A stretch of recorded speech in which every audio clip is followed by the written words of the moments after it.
Well, Tyson Fury has decided to retire, and I'm going to talk about the truth and the falsehoods behind this reality. So here it goes.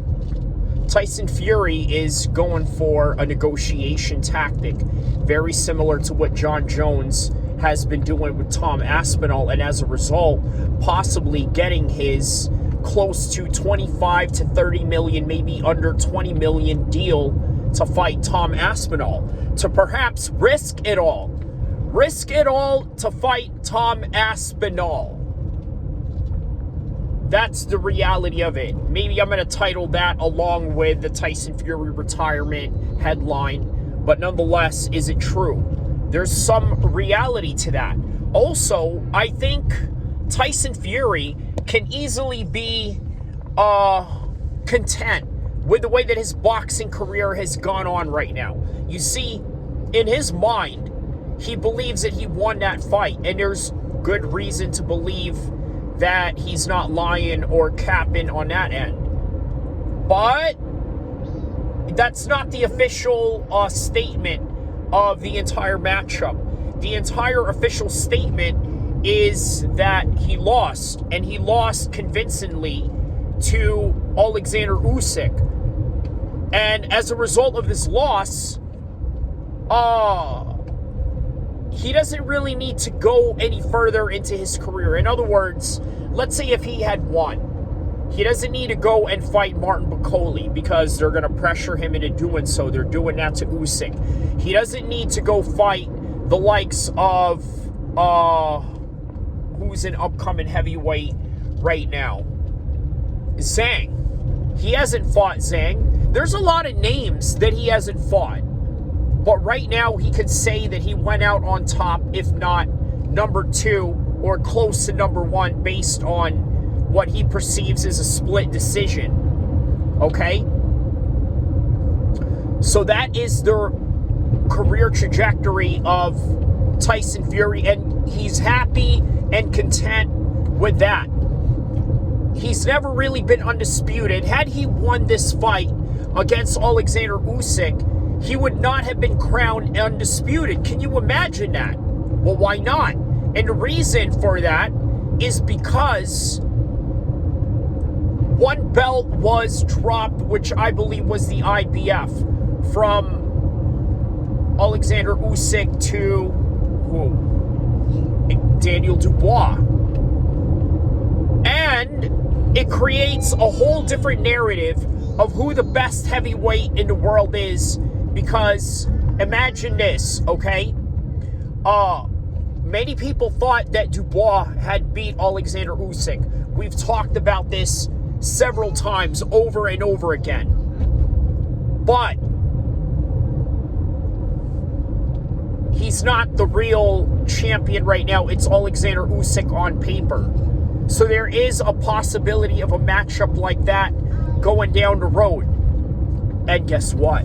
Tyson Fury doesn't have to fight Daniel Dubois, a vicious heavyweight that could potentially knock him out.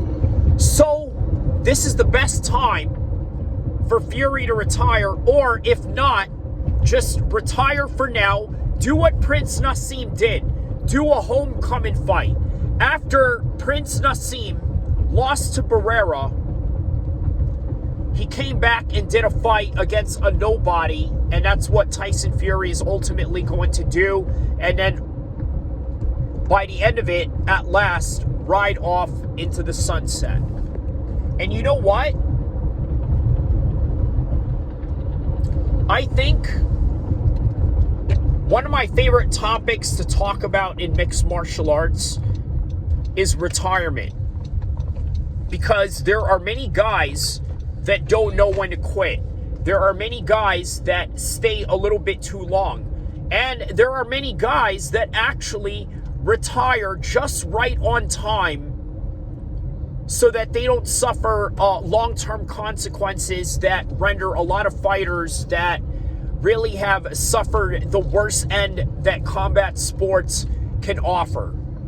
Had injuries and a whole bunch of other problems that can go into financial, and then just the idea of possibly not being able to work, right? Which Shane Carwin sort of went through.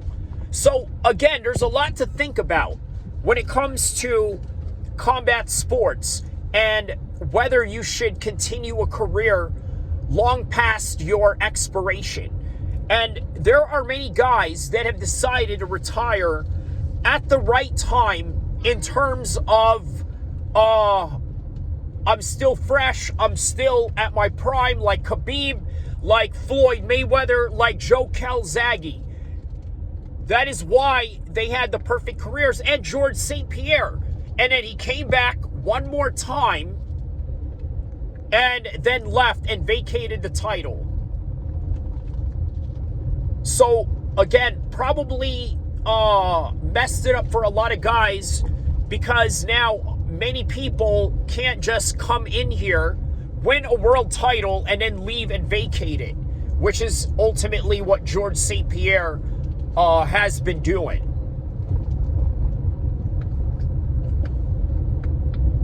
So, as far as Tyson Fury goes, he doesn't need boxing. But does boxing need him? Absolutely. Anybody with a personality like that makes the game even more exciting. And you can't deny Tyson Fury of that. But at the same time, with everything said, this is a man that is willing to walk away and not really care about the payday because he feels that he has enough. And then this is also a man that can be persuaded to even bigger money.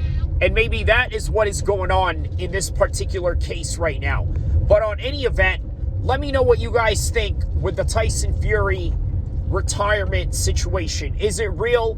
Is it some sort of negotiation tactic, which I'm going to lean towards as it is what it is?